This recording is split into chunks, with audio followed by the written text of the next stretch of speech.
Hi there, it's Asia. How many words do you know in English?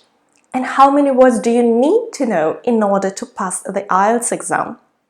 That's something I've researched recently and I think you should know about it too. I'll tell you how to quickly determine at what level you are at the moment and what words you need to learn in order to elevate your score as quickly as possible. I've also prepared a PDF list of those words. Okay, let's get started. How many words do you need to know? By analyzing several different resources, I was able to come up with a chart which links the size of your vocabulary with the IELTS score. Let me show it. Okay, the bottom level is a novice, someone who's just starting to learn English and knows about 500 words. Intermediate, 1000 words, that's not very interesting. The next level is advanced low, or B1. That's when you know 2000 words, and you would be able to understand 90% of ordinary texts. But you would only get up to 5.5 in IELTS, so it's still a bit low for most needs. The next level is more interesting, advanced mid or B2. You must have heard about it. That's when your IELTS score is between 5.5 and 7, and you would be expected to learn 4000 words.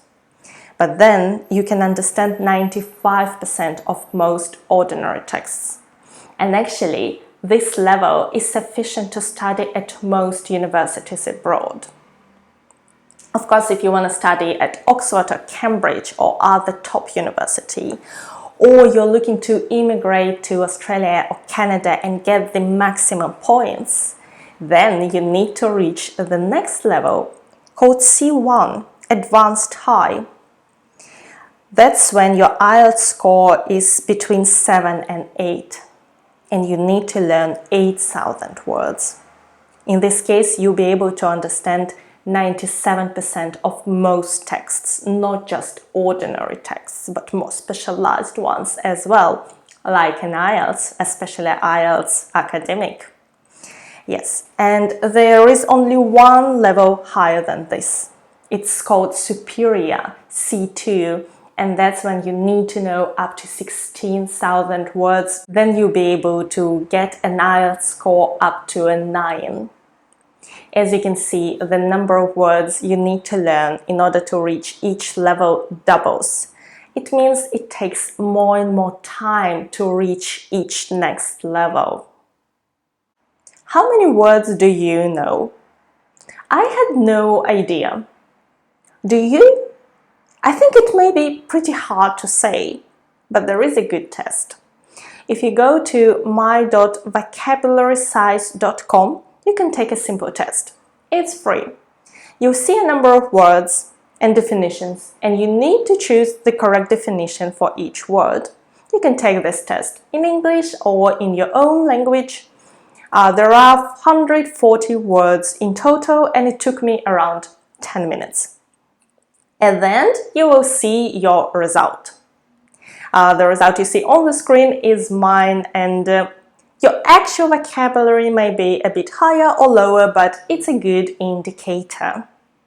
So once you know how many words you know, what should you do next? The first thing you should do is move words from your passive vocabulary into your active vocabulary. What am I talking about? Well, your active vocabulary is words you know and actively use. When you speak, when you write, when you think. So these are words we know really well. And passive vocabulary is words you would recognize, but you wouldn't use them yourself.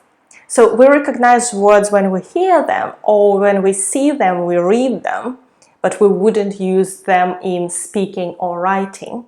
And actually, our passive vocabulary is several times larger than our active vocabulary. And that's one of the reasons why most people get higher scores in IELTS listening and reading than in speaking and writing. It may not be true for you, but it's true for most people. On average, IELTS writing is the lowest out of 4 scores. And if you move more words from your passive vocabulary to active vocabulary, your score will improve too. So how can you do that? When you learn a new word, it goes into a passive vocabulary. But then once you encounter it several times and you really get a feel of how to use this word, it moves into an active vocabulary. So you should really try to immerse yourself into an English-speaking environment. Luckily today, you don't need to travel to an English-speaking country.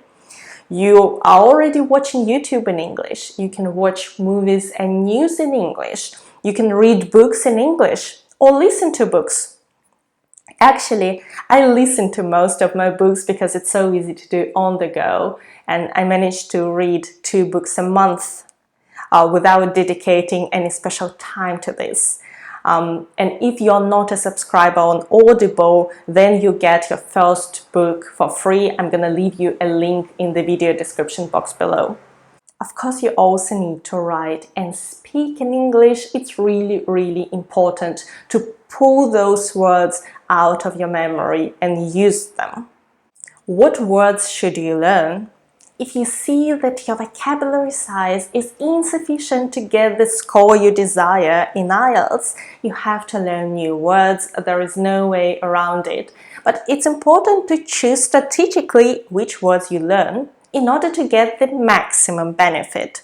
So there are 3 things you should know. Number 1, academic word list. It doesn't matter whether you take IELTS academic or general training, this exam uses lots of academic words. And if you learn those, your score will improve. They are particularly important for your reading and writing scores. Luckily, a scientist from New Zealand pulled together the list of most commonly used academic words. And if you have a look at that list, you will see how often those words are used in IELTS. So I've prepared for you the PDF list of academic words. And if you learn it, it will really help you to improve your score. This list is split into several sections, and words in section 1 are most frequently used, words in section 2 are slightly less frequently used, and so on. I'm gonna leave the link in the video description box below, but this list will give you the highest benefit per word learned. You should start learning topic-specific vocabulary about environment, technology, education, social media, and all the topics which are so often used in IELTS. I actually made a video with ideas and vocabulary about environment. I'm going to link it here. But you should also read well-written articles from BBC, Guardian, Financial Times, The Economist. Learn new words, and probably those articles will seem complex at first, but if you keep on reading them, you get used to this complexity and it will help you with your reading score too. Number 3, you should check if you know most common words. The Oxford Dictionary publishes 2 word lists, Oxford 3000 and Oxford 5000, which contain most commonly used words in English. You shouldn't get scared because you already know most of those words. But you can go through those lists and select words you don't know and learn them. In this way, you'll be able to close the gaps and approach the exam more confidently. The links to both lists are in the PDF file I've prepared for you. You can download it right now. And once you get the result of your vocabulary size, please leave me a comment. I really want to know what results you get. Thank you so much for watching me today. Good luck with your preparation and your exam. Bye!